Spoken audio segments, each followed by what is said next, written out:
For as long as I can remember, I've always wanted to be a cover model for romance books. It's always been my dream. And you wouldn't believe how difficult it's been to get into the romance cover business when you don't have a face. It just makes me feel, well, you can't really tell, so I'll let you know. It makes me feel mad. Or at least that's how I used to feel. Thankfully, I finally started breaking into the genre. At first, it was slow going. They'd cut off my head in the covers, or they'd put hair, so much hair, or plants, or arms, or whatever this thing is. Finally, a breakthrough. I've been in cover after cover of romance novels, proving to the world that you can have a perfect romance even if you don't have a face. Hi, my name's Bea. Welcome to my channel, Mama Needs to Read Romance, and get you excited about books with all kinds of covers. The last time I did one of these, I did it for all of winter. And now that I've really been looking around, getting into newsletters, really keeping my eyes peeled on Instagram, I'm realizing if I did one for spring, it would be way too long of a video. So we're just doing March. So we're gonna do one of these every month. And I'm so excited because what's better than looking forward to all the good reads that are gonna be coming out every single month? So obviously today we're focusing on March, and I can't wait to share with you all the books that I have found for you to potentially enjoy. So there's something I haven't mentioned that came out at the beginning of 2024. It's called the Rake Review, and it's a collection of novels by 12 historical romance authors, and a new one is published on the first of every month. It's on Kindle Unlimited. There's even a calendar that you can get with all 12 of the rakes on it. January's was Jilted in January, and February's was the Fake February Rake. Now this month's is called Mad Duke March by Sadie Bosk. This plot made me chuckle. We have Alexander Blackwood, who is the Mad Duke in question, and he goes on a bender one night and winds up handcuffed to a woman who had up until this point not faced scandal. Well, now they have to get married, and I love the closing line of this summary. A hasty marriage neither party wanted is about to become a passionate battle of wills as two warring hearts are destined to become one flesh, whether they like it or not. This is gonna be great. You could have knocked me over with a feather by my reaction to Dirty Christmas. I read it on a lark. I thought I might even DNF it based on the cover and title. However, it turned out to be fantastic. I actually swooned multiple times. It was well written, and once the two characters got together, this novella was so much fun. It makes me want to read more of Mira Lynn Kelly, who has a book coming out in the same series, the Slayers Hockey series, on March 1st. It's book 10 of the series, and it's called Dirty Flirt, a Slayers Hockey novel. I love the tagline, bad ideas are kind of my superpower. We have childhood friends turned lovers, apparently for 2 weeks, before they decide to part ways because she's going to focus on her career. He decides to try to get over her by being with all the puck bunnies, but then she comes back into town, winds up in his spare bedroom, and I think all the feelings are bubbling back up. There's a list a mile long of tropes that are covered in this book. It makes it sound so good. Friends to lovers, second chance, off limits, OTT, golden retriever hero, roommates, secret crush, friends with benefits, reformed puck boy, secret relationship, good girl, bad boy, smexy times in inappropriate places. Color me intrigued. And on March 1st, are you wanting to read a new hockey romance, but you want the sweet and not the spicy? Well, guess what? Emma St. Clair has one for you in A Groom of One's Own. Again, this tagline is terrific. He always dreamed of getting married, but for love, not to avoid deportation. So he's the super successful hockey player who has it all except for the proper visa. He's going to get deported unless he has a marriage of convenience. I love it. It says he faces a challenge of winning over the wife who believes that she's his wife in name only, but he wants her to be much more. It looks really cute. Now let's finally jump into a new date, March 5th, to talk about Take Two, Bertie Maxwell by Alison Wynne Scotch. This looked so cool. I had to mention it even though they didn't give me the art.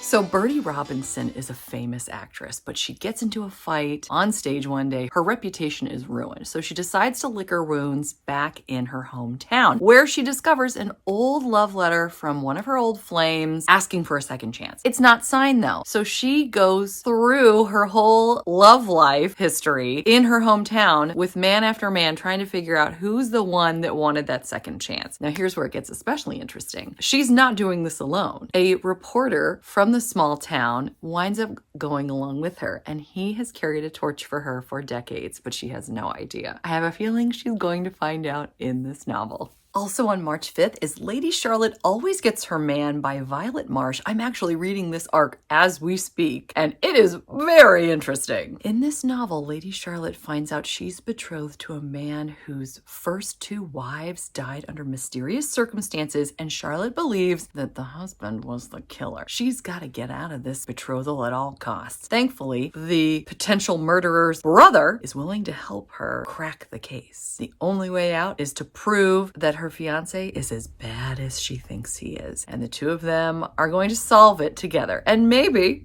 fall in love.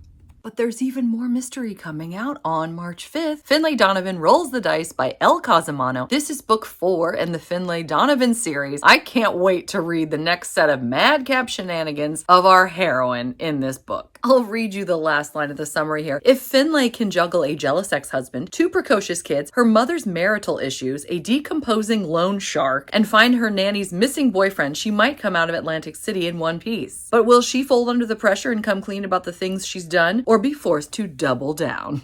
Just when you thought I didn't have any more hockey romances to recommend, I bring you If You Hate Me by Helena Hunting, which comes out on March 7th. This is a brother's best friend hockey romance, which is actually really easy to summarize. We have a girl who's down on her luck. She moves in with her brother and her brother's roommate slash best friend, who she can't stand despite the fact that she used to have a crush on him when she was a teenager. He also hates her. Let the games begin. Then the following day, March 8th, we go from cold as ice to hot with That Time I Kissed My Beachfront Boss by Julie Christensen. This is book 3 of the Abbeville Love series, all of which are considered sweet romantic comedies. This sounds perfect for the summer. I might actually wait and read this summer. It's set at a beachfront inn. Our heroine is hoping to manage it, but unfortunately, Hudson Blaine gets to take that position. So now she needs to work under him, and she's furious, but he needs her help to open the inn in time for the summer. I love how the author describes the way Hudson looks at her as giving her wife me up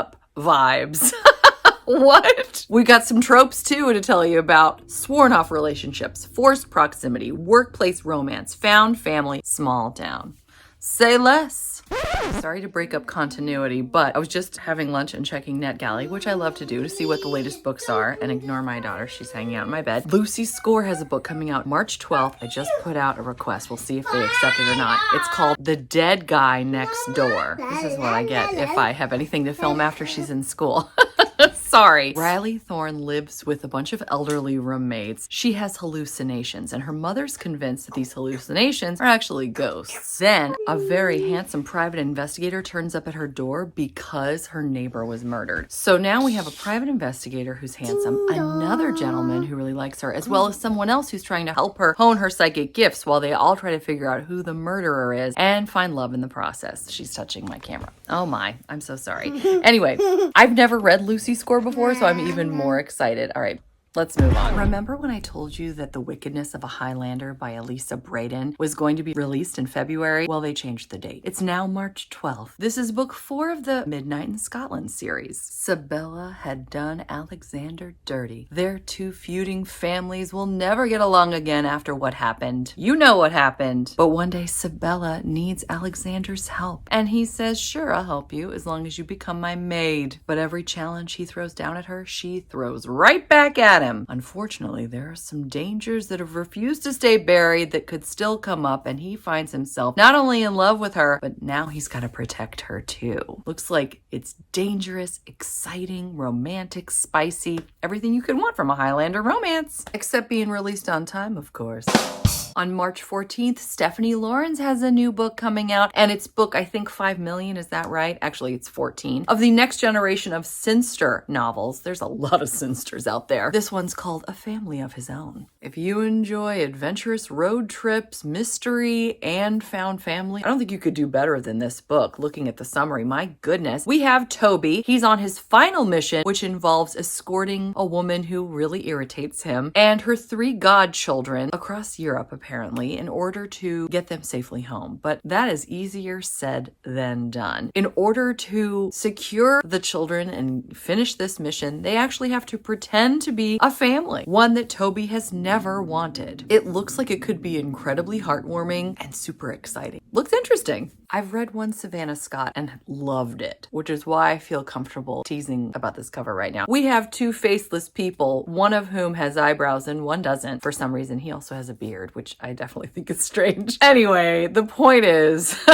on March 15th, Catch a Wave by Savannah Scott is being released. And I actually think this is a cute cover. It's book 3 of the Love Trippin' series. Sounds perfect for a staycation. It's a sweet second chance older brother's best friend book. This looks really good. Our heroine and Bodhi were the surfing it couple until something got in their way. They wound up broken up. And though it seems that he's moved on, she says that his heart will always be hers. Well, one day she's also down on her luck and she decides she's going to move in with her brother. But who answers the door? Bodhi. Now she sees him everywhere on the beach with his board shorts and his cute hair, and he's calling her the old nickname that he used to call her years ago when they were together, and all the feelings are coming back up. This is going to be fun. I'm going to read this one this summer too, I think. Now we're going to jump 11 days in the future, all the way to March 26th, where there's actually quite a few releases out. And the first one I'm going to tell you about is Kathy Maxwell's One Dangerous Night, which is a gambler's daughter's romance book 2. Our heroine, Elise, is furious at the beginning of this book because in the first book of the series, her sister took the man that Elise wanted. So she decides to leave England and go home to Ireland. Unfortunately, the weather's not cooperating. She winds up in a huge storm and her stagecoach crashes and then is set adrift. Thankfully, she's rescued by a handsome, rough stranger who's also secretly a duke. And the two of them, I don't really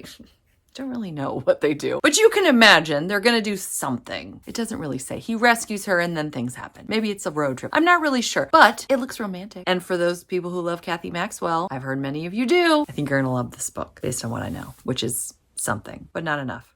I read the summary, I promise. It's just vague. It's vague. Here's the last line. This night of booming thunder and flashing lightning is just the beginning of an unexpected, often dangerous adventure. See, it's an adventure, and two disillusioned souls who have been caught up in their own webs of expectations and disappointments are about to learn that life always holds surprises and gifts, and all it asks in return is that they risk everything for love. See? The plot is happening. There you go. You're welcome. Where are my Immortals After Dark fans? Well, guess what? If you didn't know already, Cressley Cole is at it again. Book 20 in the series is coming out on March 26th. It's called The Witch Queen of Halloween. I feel like putting it out just before Easter's kind of a missed opportunity. This is set in a haunted castle. A haunted castle! That sounds so fun. It gets better. We have a witch named Poppy who isn't able to control her magic well, which is a problem because she's in this haunted castle with a demon whose name is this. Somebody help me out here. They're trying to defeat this thing in this castle. And can they also find love? Again, this was vague. This is not easy. And I've got one more for you for March 26th. We've got Sophie Jordan with The Scandalous Ladies of London's book 2, The Duchess. Here's quite the tagline to start out with. I liked my husband well enough, but I like him even better dead. What? She's the Duchess of Deadham. Anyway, she's living her best life. She's a widow, so she gets to do whatever she wants with high society in London until the new Duke of Deadham arrives. And he's going to change some things, and she's not happy about it. But he says, if you can bring my sisters out into society, I'll give you the money you need in order to go about your life. You'll be shocked to know that while they are under the same roof, she decides she doesn't just want his money, she wants him. So, looks interesting. I was blown away by The Curse of Nona Mae Taylor by Jess K. Hardy. So when I heard she had a new book coming out called Lips Like Sugar on March 28th, I had to tell you about it. This is book 2 of the Bluebird Basin series. This book features main characters who are in their 50s and are ready to venture back out into adventure. This book features two characters in their 50s, which you don't see very often, but I found very refreshing. We have a woman who's trying to deal with her mother and her 14-year-old son, just trying to get by, but when her ex is set to get married, she really wants to have a nice date to the wedding, so she invites this ex-punk rock stranger to be her fake date, and they really hit it off. The chemistry and the spice abounds, but then he heads back to Seattle. However, one day he finds a way to head back to Montana where they first met because he's not done with her yet. But is she willing to risk it all on love or keep her little neat, tidy life the way it is? Looks really different and fun. And you might think that I'm saving the best for last, but it just so happens that the last one I'm going to talk about is coming out on March 29th. Heart Song by S.E. Wendell. You guys know I'm obsessed with her. This one is book 2 of the War of the Underhill. It's actually set in San Francisco, present day, so very different from most of the books that I've experienced by her, which I'm really excited about. Anna works at a museum, which she loves, but she notices that it's sort of odd. It's filled with giant statues from the late Celtic period of gargoyles. Well, one night, thieves raid this museum in order to steal some of these pieces, and one of the gargoyles comes to life, snatches Anna up, flies away with her, and tells her that she is his mate. What's a girl to do? The bottom of this summary mentions there are some strong themes, and you can check her website for trigger warnings if you are concerned. I'm going to be reading it regardless. Well, those were the books that I'm most excited about in the month of March. Did you find any to love? Did I forget any? What are you planning on reading? Be sure to let us know in the comments. You know we don't like to see them. I hope you're doing well. I hope you're enjoying whatever it is you're reading, whether it's a recent release or not. Until next time, thanks so much. Take care. Bye.